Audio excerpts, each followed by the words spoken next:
پدر تبریک میگن. پدر خودم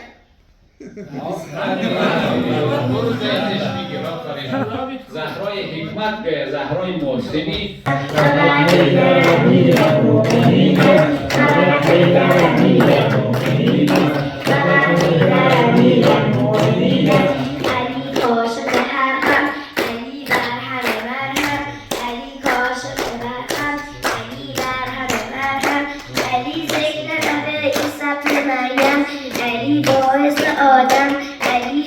هم به لحاظ جسمی هم به لحاظ روانی و ظرفیت انسانی اون قدرتی که علی دارد در تاریخ بشر شاید نمونه نداشته باشد.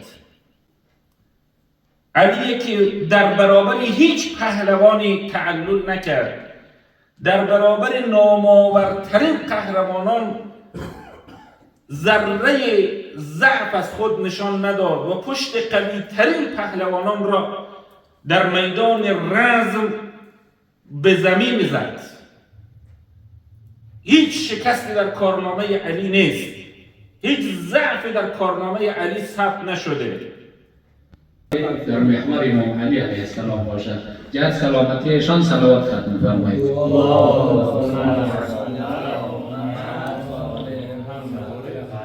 ماهیت و وجود باشه.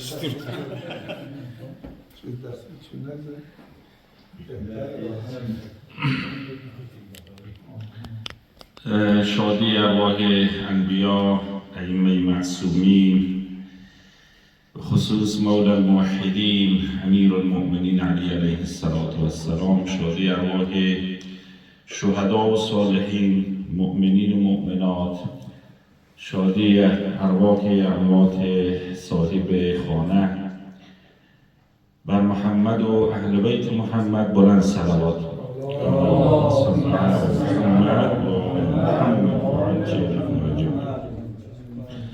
اعوذ بالله من الشیطان الرجیم. بسم الله الرحمن الرحیم. الحمد لله رب العالمین. الصلاة والسلام على سید المرسلین ابی القاسم مصطفى محمد صلی الله علیه و علی اهل بیته الطیبین الطاهرین المعصومین، سیما بقیت الله فی الارضین، روحی و ارواح العالمین له الفدا. قال الله تعالى في قرآنه العظيم: أعوذ بالله من الشيطان الرجيم. وإذ قال ربك للملائكة إني جاعل في الأرض خليفة قالوا أتجعل فيها من يفسد فيها ويسفك الدماء ونحن نسبح بحمدك ونقدس لك قال إني أعلم ما لا تعلمون. صدق الله العلی العظیم. در آغاز میلاد تنها مولود کعبه، مولا الموحدین امیر المؤمنین علی بن ابی طالب علیه السلام را به ساحت قدسی ولی عصر عجل الله تعالی فرجه الشریف، امت اسلامی به خصوص شیعیان آن حضرت و شما عزیزان حاضر در محفل، اعم از خواهران و برادران، صمیمانه تبریک و تهنیت عرض میکنیم و روز پدر را هم گرامی میداریم. انشاءالله که ما و شما از شیعیان مخلص آن حضرت باشیم و توفیق رهروی از اون وجود مقدس را داشته باشیم. بر محمد و اهل بیت محمد بلند صلوات.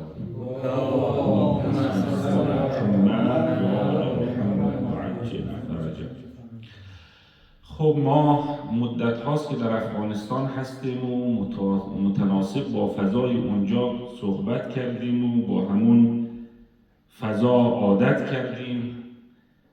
بیش از یک دهه میشه که در قم نبودیم و در فضای قم صحبت نکردیم و در حضور علما در شهر قم صحبت کردن خیلی سخت و خدا را شاکر هستیم که امشب توفیق داد تا جمع شما عزیزان و هیئت محبین اهل بیت و در این شب و روز مبارک دقایق را در خدمت شما عزیزان باشه. به نظر می رسد که اساسی ترین و شگفت‌انگیز ترین چیز در عالم خلقت و ما سوی الله خلقت انسان است.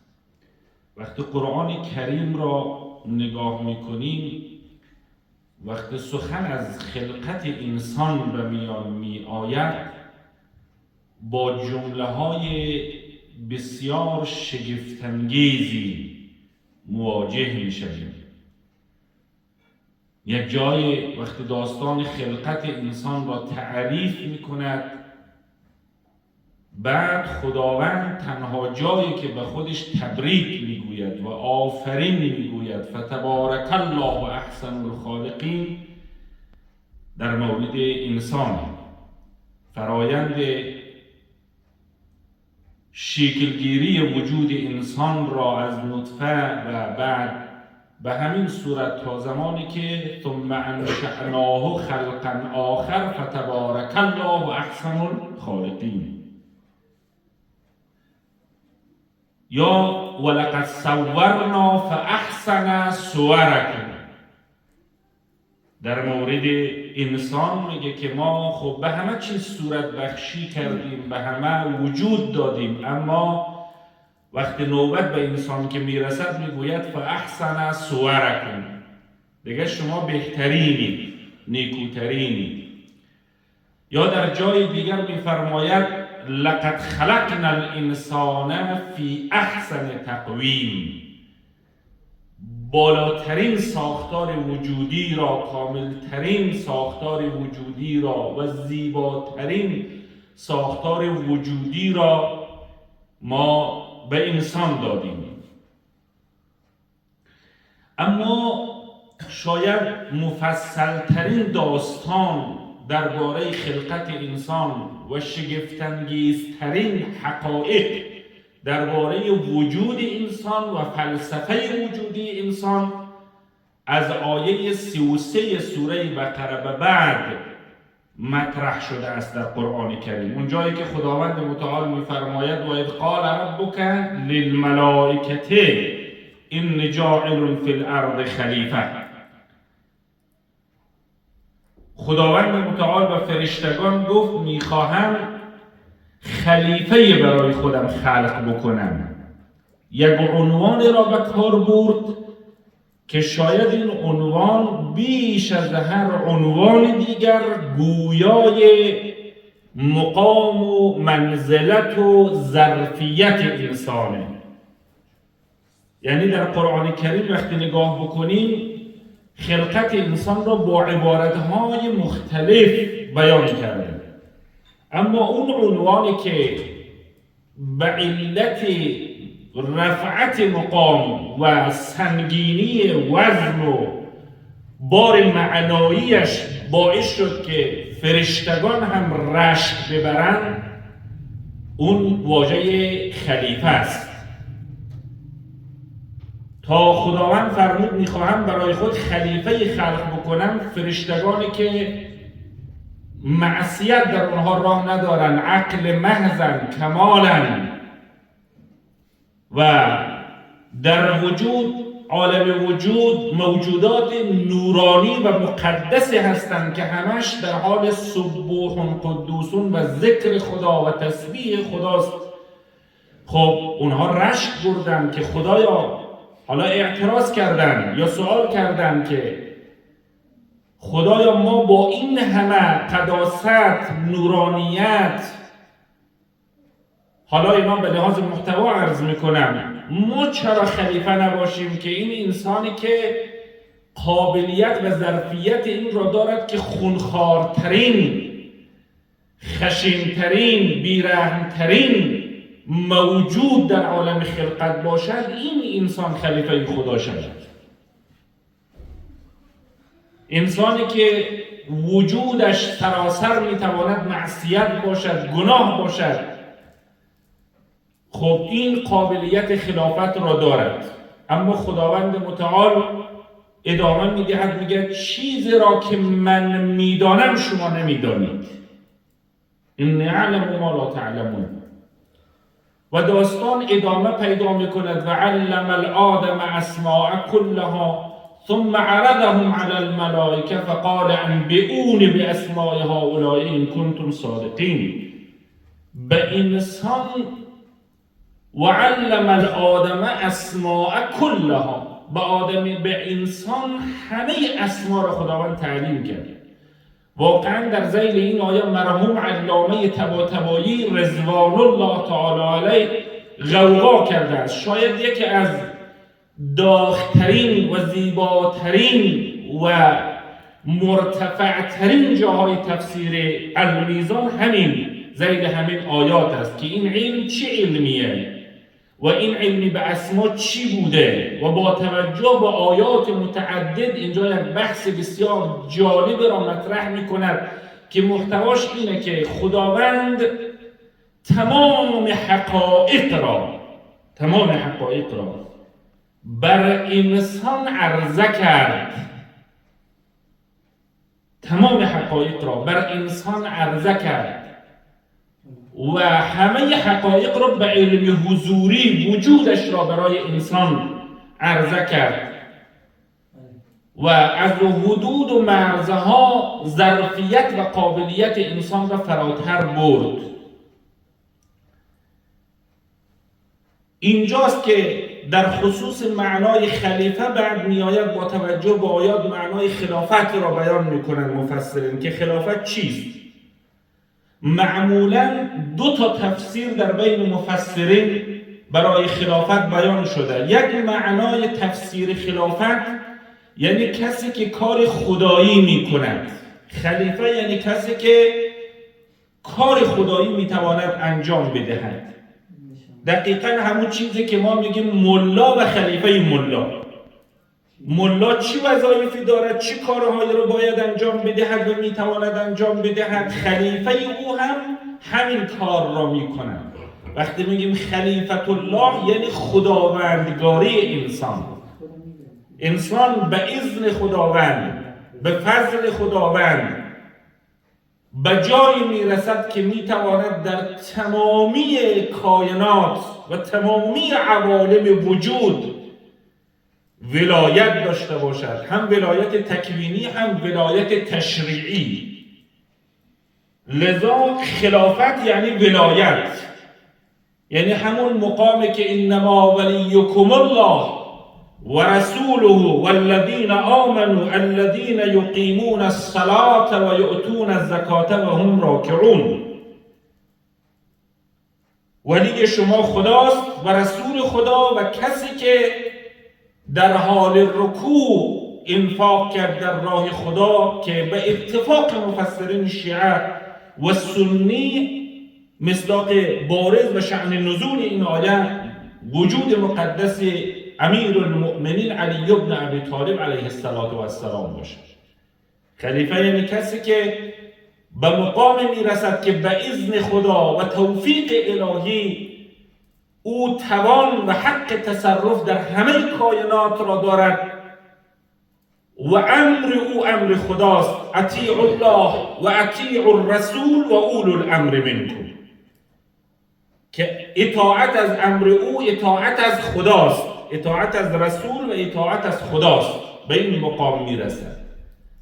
هیچ فرشته‌ای به این مقام نمیتواند برسد، هیچ موجود دیگه هم نمیتواند به این مقام برسد جز ولی خداست که میتواند به جای برسد که هم بر همه کائنات و ما سوی الله ولایت تکوینی دارد و هم ولایت تشریعی دارد. امرش هم در تکوین نافذ است و هم در تشریع نافذ است. این یک معنای خلافت. اما یک معنای دیگه خلافت این است که انسان به مقام برسد که بتواند تجلی تمام اسما و صفات جمالیه و جلالیه خداوند متعال شد.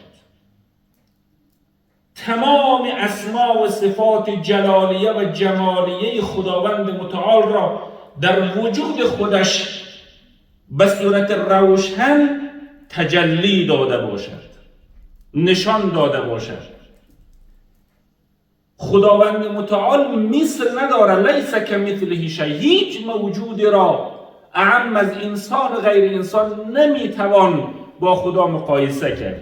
خداوند ثانی ندارد، هیچ چیزی با خدا قابل قیاس نیست که ما بخوایم مقایسه کنیم. خداوند قیاس ناپذیره، اما خداوند مثل ندارد اما مثل دارد. وله المثل الاعلی، آینه تمام نما دارد. آینه تمام نمای خداوند متعال خلیفه خداوند متعال هست. کسی که می تواند خدا و تمام اسما و صفات خداوند متعال را در وجود خودش متجلی بسازد. خداوند عالم مطلق است، عالم مطلق. انسان هم می تواند به جای برسد که به اذن خداوند متعال عالم به ما کان و ما یکون باشد. اون چیزی که مولا علی علیه السلام فرمود: سلونی قبل ان تفقدونی فإني بطرق السماء اعرف من طرق الارض. شاید هیچ انسانی در طول تاریخ نتوانسته باشد با این جرأت ظرفیت علمی خود را بیان کرده باشد که سلونی قبل ان تفقدونی فإني بطرق السماء اعرف من طرق الارض. هر چی میخواهید از من بپرسید، هر چی میخواهید، مطلق. از آسمان میپرسید، از زمین میپرسید، از عالم ملکوت میپرسید، از عالم ملک میپرسید. تا علی را در بین خود دارید، سعی کنید از این ظرفیت استفاده کنید، سوالات خود را مطرح کنید. سلونی قبل ان تفقدونی فإني بطرق السماء اعرف من طرق الارض. قبل از آن که علی را از دست بدهید، هر چه سوال دارید سوال کنید که ما با آسمان ها و عالم ملکوت علم بیشتری داریم تا عالم ناسوت و عالم ملک و عالم طبیعت. در واقع مظلومیت علی را وقتی آدم ترسیم میکنن که علی اولین مظلوم عالمه، بعضی ها این مظلوم را ربط میدهد به بحث جنگ و جداله ها و مزاحمت ها. بله اونم سر جای خود محفوظ، اما مظلومیت اصلی علی این بود که کسی توان درک علی را نداشت. کسی نمیتوانست علی و دغدغه های علی و ظرفیت علی را درک کند. میگفت این نعمت در بین شما هست، شما از این ظرفیت استفاده کنید. اما مردم در همون جلسه به جای اینکه از عالم ملک و ملکوت، از خداشناسی و انسانشناسی و قیامت و مسائل دیگر سوال کنه، میگه که شما اگر اینقدر ادعا دارید بفرمایید که چند تا نور رو سر من هست. این مظلومیت علی است. علی توانسته است که تجلیگاه اسم علیم خداوند متعال باشه. علیم. شما خداوند متعال همون گونه که عالم مطلق است، قادر مطلقه، قدرت. شاید علی علیه السلام که امشب متعلق به اوست، یکی از انسان‌هایی است که توانسته است قدرت خداوند متعال را تجلی بدهد، هم به لحاظ جسمی، هم به لحاظ روانی و ظرفیت انسانی. اون قدرتی که علی دارد در تاریخ بشر شاید نمونه نداشته باشد. علی که در برابر هیچ پهلوانی تعلل نکرد، در برابر نامآورترین قهرمانان ذره ضعف از خود نشان نداد و پشت قوی ترین پهلوانان را در میدان رزم به زمین زد. هیچ شکستی در کارنامه علی نیست، هیچ ضعفی در کارنامه علی ثبت نشده. اما همین علی که در میدان جنگ اینقدر توانمنده در مقام عبادت و بندگی خدا چنان ظرفیت و قدرت دارد که زین العابدین امام علی ابن الحسین علیه السلام که معروف به سید الساجدین و زین العابدین، میگه اصلا مرا مقایسه نکنید با علی در عبادت، من کجا و علی کجا، من کجا و علی کجا. در صبر و تحمل، که این صبر و تحمل بیانگر ظرفیت انسانه، یکی از جاهایی که قدرت روحی و روانی انسان ظهور پیدا میکند و بروز پیدا میکند، این صبر. حضرت علی علیه السلام میفرماید بزرگترین شجاعت صبر. اون جایی که قدرت انسان خود رو نشان میدهد، هیچ جا بهتر و قویتر از جایی نیست که انسان مجبور است صبر کند. اما همین علی که در برابر هیچ قهرمان ذره تعلل نکرده، اما در وقتش مجبور می شود که خیلی از سختی ها و مشکلات را تحمل بکند، اونم تحمل به گونه‌ای که خودش می فرماید صبرت و فی العین قضا و فی الحلق شجا. من صبر کردم مانند کسی که گلو در استخوان دارد و خار در چشم دارد، که نه، کسی که خار در چشمشه نمیتواند چشم خود را ببندد، نمیتواند باز کند. کسی که استخوان در گلویش گیر میکند نمیتواند ببلعد، نمیتواند بیرون بکشد، سخت‌ترین. اما حضرت علی علیه السلام همون گونه که با شجاعت خودش، با شمشیر خودش، با رزم خودش در میدانها از اسلام، از ارزش‌های اسلامی، از انسانیت، از عدالت دفاع کرد و در برابر هیچ نامآوری از خود ضعف نشان نداد، مهمتر از او، قوی‌تر از او و بالاتر از او، با صبر خودش، با تحمل خودش، با نشان دادن ظرفیت وجودی خودش توانست اسلام را حفظ کند، توانست کیان اسلام را از نابودی نجات بدهد، توانست قدرت روحی و روانی و ظرفیت وجودی خود را بهتر نشان بدهد.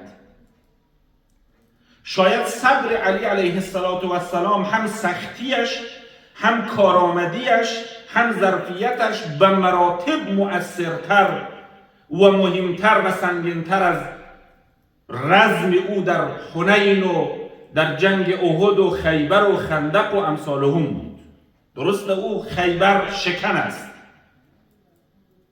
اما خیبر شکنی او بیانگر قدرت فیزیکی او که نشأت گرفته است قدرت روحی و ایمانی اوست. اما صبر او، آینده نگری او، تحمل او در برابر جهالت مردم، در برابر حماقت مردم، در برابر ستمهایی که بر او روا داشته شد، اون خیلی یک ظرفیت بزرگیه. خیلی ظرفیت میخواهد که انسان در عین حالی که قهرمان و شجاع باشد و بتواند از دیگران قصاص بکند و دیگران را سر جایش بنشاند، اما دست نگه دارد، اما خویشتن‌داری نشان بدهد، اما صبر و بردباری نشان بدهد، رأفت و رحمت داشته باشد با کسانی که در حق او ظلم و ستم کرده است. این خیلی ظرفیتی مهمه. قدرت الهی را آدم اینجا میبینه. ولی در عین حال علی علیه السلام در سایر کمالات و ارزش‌های انسانی، شما هر کمال را که ببینید شاید بتوان گفت که علی علیه السلام در تاریخ بشر بی‌نظیره. ما شاید کمتر کسی را بتوانیم با علی مقایسه کنیم. شما وقتی جرداق را که یک اندیشمند شاخص و برجسته مسیحی است نگاه بکنید، میگه که وقتی من میخواهم مسیح را با علی مقایسه بکنم، اون مسیحی است، عالم مسیحی است. میگه اگر که بگم علی از مسیح برتره، خب من مسیحیم، دینم اجازه نمیدهد. اما اگر بگویم مسیح از علی برتره، وجدانم اجازه نمیدهد، به خاطر که او علی شناس است، او میفهمد که علی چه شخصیتیه و چه کمالاتی داره. مسیحی که بالاترین شخصیت در نزد او عیسی مسیح هست و او را پسر خدا میداند، اما وقتی میخواهد با علی مقایسه بکند میگه وجدانم اجازه نمیدهد که بگم مسیح از علی برتره. با او تعبیر عجیب دیگه هم دارد و آن این است که ای کاش تمام مادران دنیا دست به دست هم میدادن یک علی دیگر را، یک نسخه دیگه از علی را تقدیم جامعه بشریت میکردن. یعنی اینکه این عالم مسیحی میگوید علی نسخه بیماننده، کپی بردار نیست اصلا علی. این شما وقتی که اشرف مخلوقات خداوند پیامبر اعظم را میبینید، او در وصف علی علیه السلام میگه که یا علی تو را جز من و خدا کسی نشناخت. اینقدر عظمت داره. درست است که پیامبر اعظم رسولان الهی و اشرف مخلوقات است. او اعظم از علی است. علی شاگرد پیامبره، اما چه حکمتی وجود دارد که او صفات کمالیه‌ای که در مقام تجلی و تبارز در وجود علی تجلی و تبارز پیدا کرده است، کمتر ما این تجلی و تبارز را در وجود پیامبر میبینیم. پیامبر خیلی بالاتر از حضرت علی علیه السلام هست. علی تربیت یافته دست پیامبر است، اما چه حکمتی وجود دارد. شاید اینم یک از فضائل علی و فضل الهی باشد در حق شیعیان علی برای نمایان شدن حق و حقیقت، که صفاتی که در وجود علی تجلی پیدا کرده است ما کمتر این صفات را در وجود پیامبر با این درخشندگی میبینیم.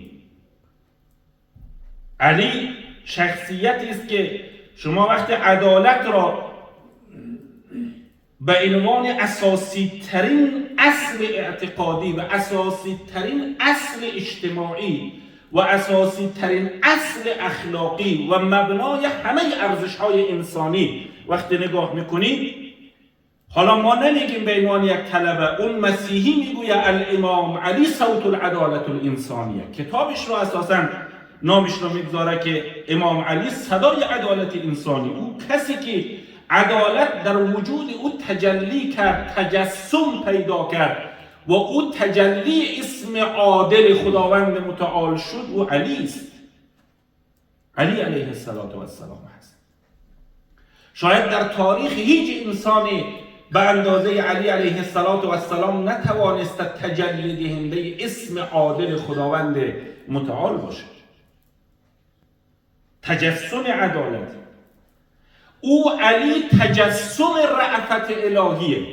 اگر بگیم که رحمت للعالمین پیامبر گرامی اسلام هست، حقیقتا مولا الموحدین هم رحمت للعالمینه. کسی که نه تنها نسبت به شیعیان خودش، نه تنها نسبت به محبان خودش، بلکه حتی نسبت به کسانی که در حق او ظلم و ستم کردند رأفت و رحمت خود را نشان میداد. او کسی بود که برای اینکه فقر فقرا و یتیمان لحظه او را غافل نکند، او نان خشک جو و یک آبی یا چای حالا بیشتر نمیخوره. چرا؟ وقتی از او سوال میشه میگه به خاطر اینکه نکنه علی غفلت کند که اون فقیرترین فرد جامعه در چی وضعیتیه. شبها دیگران خوابه، اما علی از این خرابه به اون خرابه، از این خانه یتیم به اون خانه یتیم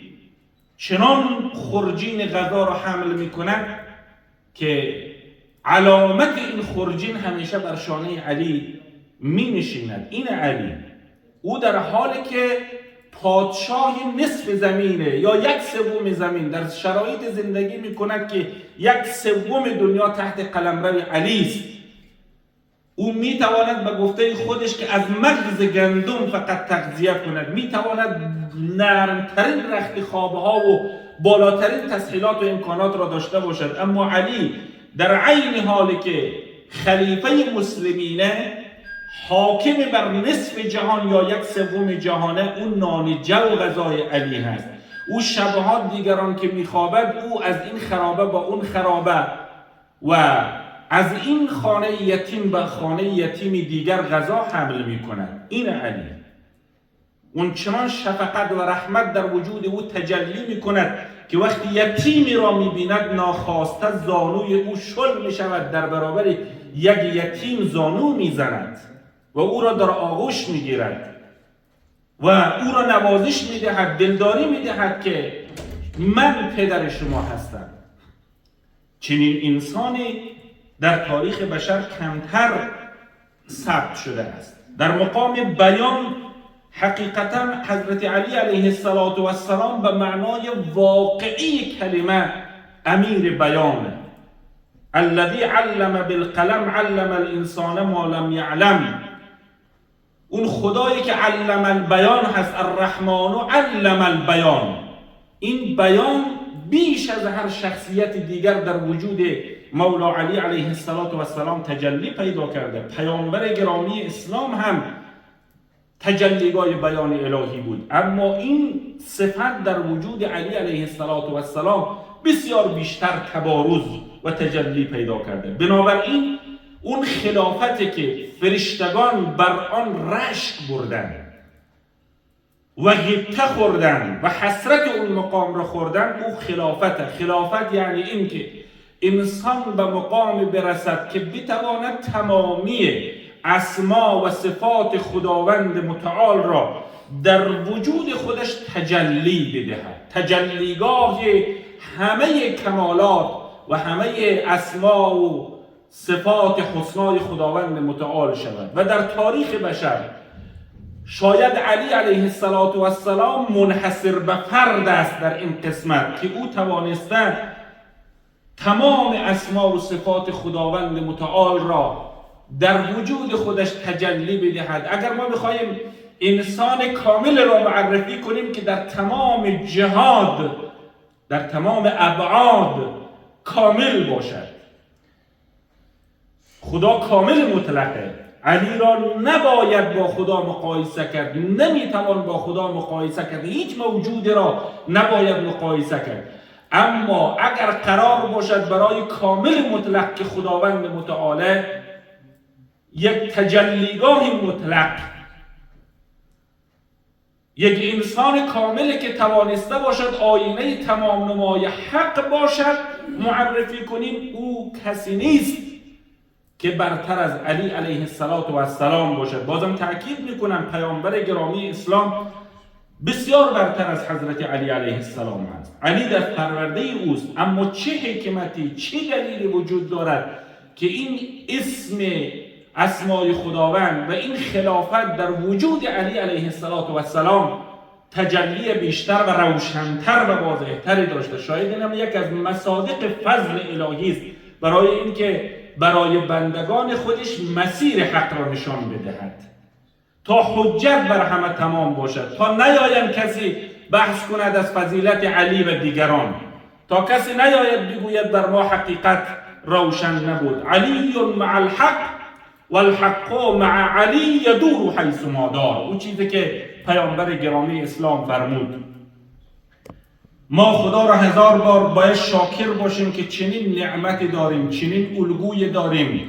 وقتی میگیم شیعه یعنی پیرو، یعنی کسی که پای خود را جای پای حضرت علی علیه السلام بگذارد. خب ما این ظرفیت را نداریم، این توان را نداریم که علیوار زندگی کنیم، اما خودشان فرمودن که درست است که اون شیعه واقعی به اون معنا شدن سخته، اما این سلسله مراتبی است، این تشکیکی است. شما به اندازه ظرفیت وجودی خود و به اندازه استعداد و توان خود سعی کنید که علیوار زندگی کنید، سعی کنید که علی میزانه. فردای قیامت وقتی خداوند متعال میخواهد کمالات و میزان کمال یک انسان و فضائل او را حساب بکند، با کدام ترازو وزن میکند؟ او ترازو علی است، میزان علی است، مقیاس علی است. لذا ما سعی کنیم که اگر علی مثل اعلای خداوند متعال، ما تلاش کنیم آینه به اندازه ظرفیت خود آینه علی باشیم. کسی که شیعه علی است باید آینه علی علیه السلام باشد. امیدوار هستیم که خداوند متعال به فضل خودش و کرم خودش این جلسه را از همه ما و شما قبول گرداند و به همه ما و شما توفیق پیروی و رهروی از آن وجود مقدس را عنایت فرماید و عنایات معصومین به خصوص مولا علی علیه السلام را شامل حال همه ما و شما بگرداند. از اینکه وقت شما را گرفتم، شاید از نیم ساعت کمی بیشتر شد یا نه، من تلاش کردم از نیم ساعت عبور نشود، عذر خواهی میکنم. و السلام علیکم و رحمت الله و برکاته.